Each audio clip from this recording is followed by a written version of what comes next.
friends, welcome to Sheeby's Kitchen. ഇന്ന് എൻ്റെ mummy ഒരു സ്നാക്ക് ഉണ്ടാക്കുക ഉന്നക്കയ്യ. ഉന്നക്കായയിലേക്ക് വേണ്ട ഇൻഗ്രീഡിയൻസ് ഞാൻ പറയാം. ഇതിലേക്ക് 4 നേന്ത്രപ്പഴം കഴുകി വെച്ചിട്ടുണ്ട്. ഇനി നമുക്കത് കട്ട് ചെയ്ത് വേവിച്ചെടുക്കാം. പിന്നെ ഒരു തേങ്ങ ശരിക്ക് വെച്ചിട്ടുണ്ട്, 2 ടീസ്പൂൺ നെയ്യ് വെച്ചിട്ടുണ്ട്, അതുപോലെ തന്നെ 2 ടീസ്പൂൺ ഷുഗർ വെച്ചിട്ടുണ്ട്, 1 ടീസ്പൂൺ ഏലക്ക പൊടിച്ചത് വെച്ചിട്ടുണ്ട്, പിന്നെ 100 ഗ്രാം അണ്ടിപ്പരിപ്പ്, ഒരു 6 ഡേറ്റ്സ് ഞാനിവിടെ വെച്ചിട്ടുണ്ട്. അപ്പോൾ നമുക്കിത് നേന്ത്രപ്പഴം വേവിക്കാൻ വയ്ക്കാം. ഞാൻ നേന്ത്രപ്പഴം കട്ട് ചെയ്തിട്ട് ഇവിടെ ഈ അപ്പച്ചെമ്പിൽ പുഴുങ്ങാൻ വെച്ചിട്ടുണ്ട്. ഇത് കുക്കായി വരട്ടെ. നമുക്കിപ്പോൾ നേന്ത്രപ്പഴം കുക്കായിട്ടുണ്ട്. ഇത് നമുക്കൊന്ന് ചൂടാറി കിട്ടണം. നേന്ത്രപ്പഴം എന്നിട്ട് ഒന്ന് നമ്മൾ ഉടച്ചെടുക്കും നന്നായി. അത് ചൂടാറാനായിട്ട് ഞാൻ മാറ്റി വെച്ചിട്ടുണ്ട്. ഇനി നമുക്കിവിടെ ഒരു പാൻ വെക്കുന്നുണ്ട് ഞാൻ, നോൺ സ്റ്റിക്ക് പാന്. അതൊന്ന് ചൂടായി വരട്ടെ. പാൻ ഇവിടെ വെച്ച് പാൻ ചൂടായി കൊണ്ടിരിക്കുന്നുണ്ട്. അപ്പം നമ്മൾ നേരത്തെ കാഷ്യൂനട്ടും ഡേറ്റ്സും എടുത്ത് വെച്ചിട്ടുണ്ടായിരുന്നില്ലേ, അത് ചെറുതായിട്ടൊന്ന് അരിഞ്ഞെടുത്തിട്ടുണ്ട്, ചോപ്പ് ചെയ്തെടുത്തിട്ടുണ്ട്, ഡേറ്റ്സും കാഷ്യൂനട്ടും. ഇപ്പം നമുക്ക് ഇതിൽ ഇനി വേണമെങ്കിൽ കൂടുതൽ എന്തൊക്കെ നട്ട്സ് നിങ്ങൾക്ക് ആഡ് ചെയ്യണമെങ്കിൽ ആഡ് ചെയ്യാൻ കുഴപ്പമില്ല കേട്ടോ. അപ്പോൾ ഇത് രണ്ടും എടുത്താൽ മതി. വേണമെങ്കിൽ ഉണക്ക മുന്തിരി വേണമെങ്കിൽ എടുത്ത് ചെറുതാക്കി അരിഞ്ഞിടാം ഇതിൽ. ഇപ്പം നമുക്ക് നെയ്യ് ഒഴിച്ചു കൊടുക്കാം പാനിലേക്ക്.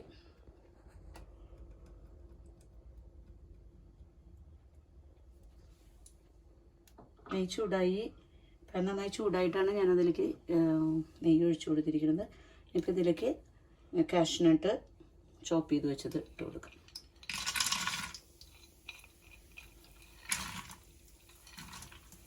ഇതൊന്ന് ചെറുതായിട്ടൊന്ന് ഇളക്കി കൊടുക്കാം. നമുക്ക് ഡേറ്റ്സ് ഇട്ട് കൊടുക്കാം. ഡേറ്റ്സ് ഒന്ന് നന്നായി രണ്ടും കൂടി മിക്സ് ചെയ്ത് കൊടുക്കാം.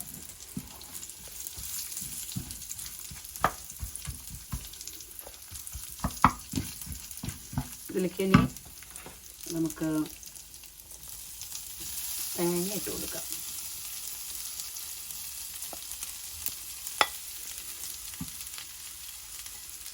ഒന്നിങ്ങനെ തേങ്ങ ഇട്ട് കഴിഞ്ഞ് ഒന്ന് തേങ്ങയതായി കഴിയുമ്പോൾ അതിലേക്ക് ഷുഗർ ആഡ് ചെയ്ത് കൊടുക്കാം.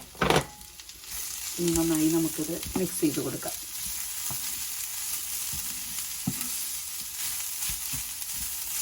നമ്മൾ ആ കുക്ക് ചെയ്ത ബനാന ഉടച്ചെടുത്തിട്ട് അതിലേക്ക് ഫില്ല് ചെയ്യാനുള്ള ഇതാണ് നമ്മളിതിൽ ചെയ്യുന്നത്. നമ്മളിത് ഇങ്ങനെ ചെയ്യണ പോലെ തന്നെ നമുക്ക് വേണമെങ്കിൽ ശർക്കര പാവാക്കിയിട്ട് നമ്മൾ കോഴിക്കട്ടൊക്കെ ഉണ്ടാക്കില്ലേ, അപ്പോൾ അതിലേക്ക് നമ്മൾ ശർക്കര പാവാക്കിയിട്ട് അതിൽ തേങ്ങ ഇട്ടിട്ട് നമ്മൾ കോഴിക്കട്ടയുടെ സെയിം മിക്സ് എടുത്തിട്ട് ഇതുപോലെ തന്നെ ആ മിക്സിലേക്ക് അണ്ടിപ്പരിപ്പും ഡേറ്റ്സും ഇട്ടിട്ട് കൊടുക്കാം. അങ്ങനെയും ചെയ്യാം കേട്ടോ. ഇത് നമ്മളിത് ഈസി ആയിട്ടാണ് ചെയ്യണത്. അത് കാണുമ്പോൾ ഈ ശർക്കര ഇത് വെച്ചിട്ട് ചെയ്യുമ്പോൾ ഒന്നും കൂടി നല്ലതായിരിക്കും, എനിക്ക് നല്ല ടേസ്റ്റ് ഉണ്ടായിരിക്കും. ശർക്കരയില്ല ഒരു ഡിഫറെൻറ്റ് ടേസ്റ്റ് വരില്ല. അപ്പം അങ്ങനെ ചെയ്ത് നോക്കാം കേട്ടോ. ഇതിലേക്ക് നമ്മൾ ഷുഗർ ഇട്ട് കൊടുക്കാം. ഇതൊന്ന് നന്നായി മിക്സ് ചെയ്ത് വരട്ടെ. മിക്സ് ചെയ്തോളം നമുക്ക് നന്നായി ഇങ്ങനെ ഇളക്കിക്കൊണ്ടിരിക്കാം. ഇത് നന്നായി ക്രിസ്പി ആയിട്ട് വന്നിട്ടുണ്ട്. ഈ തേങ്ങ ഒന്ന് നന്നായി ക്രിസ്പി ആവുന്ന വരെയാണ് നമ്മളിത് ചെയ്തിരിക്കുന്നത് കേട്ടോ. കരിയാതെ ചെയ്യണം, ചെറിയ തീയിലിട്ടിട്ട് ചെയ്യണം. അത് ആയിട്ടുണ്ട്. ഇതിലേക്ക് ഞാൻ നേരത്തെ കാണിക്കാൻ മറന്നുപോയി, ഒരു നുള്ള് ഉപ്പിട്ട് കൊടുക്കാം. നുള്ള് തന്നെ വേണ്ടോ കേട്ടോ, ഒരു ടേസ്റ്റ് ഒരു ബാലൻസ് ചെയ്യാൻ വേണ്ടിയിട്ട് ആ ഷുഗറും ഇതും കൂടിയിട്ട്. പിന്നെ ഇതിലേക്ക് നമ്മൾ ഇനി ഫൈനലായിട്ട് ഏലക്കായ പൊടിച്ചതിട്ട് കൊടുക്കാം. ഏലക്കായ പൊടിച്ചതിട്ട് കൊടുത്തിട്ടുണ്ട്. അപ്പം നമുക്ക് ഇനി ഷുഗർ ഇതിലേക്ക് കൂടുതൽ വേണമെങ്കിൽ കൂട്ടി ഇടാൻ കേട്ടോ. ഷുഗർ ഞാനിപ്പോൾ ഇതിൽ 2 ടീസ്പൂണാണ് ഷുഗർ ഇട്ടിരിക്കുന്നത്. ഇനി നമുക്ക് നേന്ത്രപ്പഴം വേവിച്ചത് ചൂടാറിയിട്ടുണ്ട്, അതൊന്ന് ഉടച്ചെടുക്കാം. അപ്പോൾ നമ്മൾ നേന്ത്രപ്പഴം വേവിച്ചത് ഞാനൊരു പാത്രത്തിലേക്ക് ഇട്ടിട്ടുണ്ട്. ഇത് മീഡിയം കുക്ക് ചെയ്താൽ മതി കേട്ടോ. ഞാനത് തുടക്കത്തിൽ പറയാൻ വിട്ടുപോയി. നന്നായി കുക്കായി കഴിഞ്ഞാൽ ഇത് നമുക്ക് ഫില്ല് ചെയ്യാനായിട്ട് കയ്യിൽ വെച്ചിട്ടാണ് ഇത് പരത്തണത്.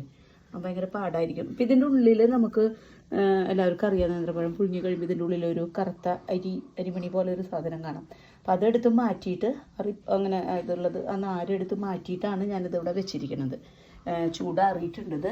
ഇത് നന്നായി നമുക്ക് ഒന്ന് ഉടച്ചു കൊടുക്കാം. നന്നായി ഉടച്ചു കൊടുക്കണം. ഇതിപ്പോൾ ഞാൻ ഈ ഒരു ഇത് വെച്ചിട്ട് ഉടയ്ക്കണം. അല്ലെങ്കിൽ നന്നായി കൈ കൊണ്ട് ഉടച്ചു കൊടുത്താലും മതി കേട്ടോ. നന്നായി ഇത് ഉടച്ചെടുക്കാം നമുക്ക്. ഈ നന്നായി ഉടച്ചു വെച്ച നേന്ത്രപ്പഴമാണിത്. ഇവിടെ ഞാൻ കുറച്ചൊരു നെയ്യ് എടുത്ത് വെച്ചിട്ടുണ്ട്. നെയ്യിലേക്ക് ആ നെയ്യ് നമ്മുടെ കൈ ഉള്ളിനടിയിലേക്കൊന്ന് അങ്ങനെ പരട്ടി കൊടുക്കാം. കഴിഞ്ഞിട്ട് ഇതൊരു വലിയ ബോളാക്കിയിട്ട് ഇങ്ങനെ ബോളാക്കി എടുക്കാം നമ്മൾ.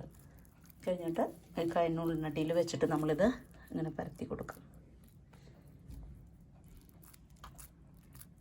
ഇങ്ങനത് നന്നായി ഇങ്ങനെ പരത്തിയിട്ട്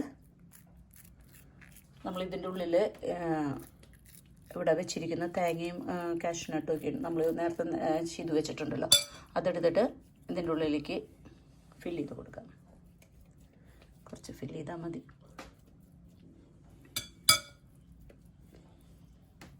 ഫില്ല് ചെയ്തിട്ട് നമ്മളിത് ഇങ്ങനെ ഒന്ന് മടക്കി കൊടുക്കണം.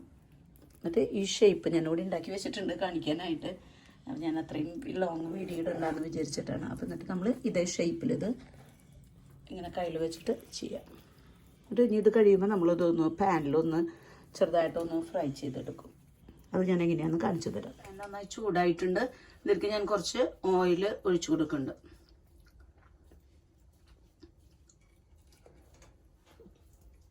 ഈ ഓയിൽ നന്നായി ചൂടായി വരുമ്പോൾ ഓയിൽ വേണമെങ്കിൽ കുറച്ച് ഗീയും കൂടി ഒഴിക്കാം. ഇതിൽ ഗീയും ഓയിലും കൂടിയിട്ട് ഒഴിക്കാം നമുക്ക്. ഞാൻ കുറച്ച് ഗീയും കൂടി ഒഴിച്ചു കൊടുക്കുന്നുണ്ട് കേട്ടോ. നന്നായി ചൂടായി വരുമ്പോൾ നമുക്ക് ഈ ഇത് ഫ്രൈ ചെയ്യാൻ ഇതിലേക്ക് ഇട്ട് കൊടുക്കാം. അപ്പോൾ പാൻ നന്നായി ചൂടായി വന്നിട്ടുണ്ട്. ഞാനിത് ഒന്നിട്ട് കൊടുക്കുന്നുണ്ട് ഇതിലേക്ക്.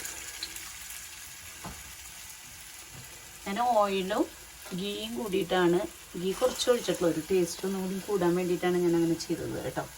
അപ്പോൾ നമുക്കിതൊന്ന് മറിച്ചിട്ട് അത് എങ്ങനെയാണെന്ന് ഞാൻ കാണിച്ചു തരാം. ഇതൊരു സ്പൂൺ വെച്ചിട്ട് ചെയ്യാം. ഇതിങ്ങനെ ഇനി ഒന്ന് ഇത് ഇതായി ഒരു സൈഡ് ഇതായി കഴിയുമ്പോൾ പതുക്കെ ഒന്നും കൂടി നമ്മളൊന്നത് മറിച്ചിട്ട് കൊടുക്കും. ചെറിയ തീയിൽ വെച്ചിട്ട് ചെയ്താൽ മതി, അല്ലെങ്കിൽ പിന്നെ കരിഞ്ഞു പോകും. ഇങ്ങനെ ഒന്നുകൂടി മറിച്ചിട്ട് കൊടുക്കാം. ഈ പാകമാകുമ്പോൾ നമ്മൾ ഇങ്ങനെ മറിച്ചിട്ട് കൊടുക്കുക. ഇത് നമ്മൾ പഴംപൊരിക്കും ചെയ്യണ പോലെ തന്നെ ഇങ്ങനെ ഇത് ചെയ്ത് കൊടുത്താൽ മതി. അപ്പോൾ ഇനിയിപ്പോൾ ഈ ഭാഗം നമ്മൾ തിരിച്ചിട്ടു. ഇനി ഇതൊന്നും കൂടി ആയി കഴിയുമ്പോൾ ഞാൻ കാണിച്ചു തരാം ഒന്നും ഏത് ഭാഗമാവുന്ന വരെ. ഇപ്പം നോക്ക്, ഈ പാകമായിട്ടുണ്ട് കേട്ടോ. ഇങ്ങനെ മറിച്ചിട്ട് ഒരു സൈഡും മറിച്ചും ഇങ്ങനെ ഈ സൈഡ് തിരിച്ചും നമ്മൾ പിന്നെ ഇങ്ങനെയാക്കി അങ്ങനെയാണ് നമ്മളിത് ഫ്രൈ ചെയ്തെടുത്തത് കേട്ടോ. ഇനി നമുക്കിത് കോരി എടുത്തൊരു പാത്രത്തിലേക്ക് ഇടാം. ഇങ്ങനെ എല്ലാം ഇത് ചെയ്തെടുക്കാം. അപ്പോൾ നമുക്കിത് ഫ്രൈ ചെയ്യേണ്ടത് എങ്ങനെയാണെന്ന് മനസ്സിലായല്ലോ. അപ്പം ഞാനിത് ഫുള്ള് വറുത്ത് പോരട്ടെ. ഇവിടെ ഉന്നക്കായ റെഡി ആയിട്ടുണ്ട്. അപ്പോൾ എൻ്റെ മകൻ ഇതൊന്ന് ടേസ്റ്റ് ചെയ്ത് നോക്കുന്നുണ്ട്.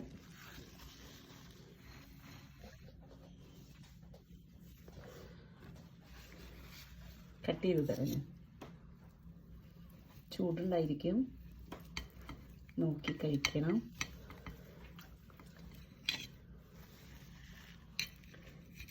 എല്ലാവരും ഇത് ഈസിയാണ്.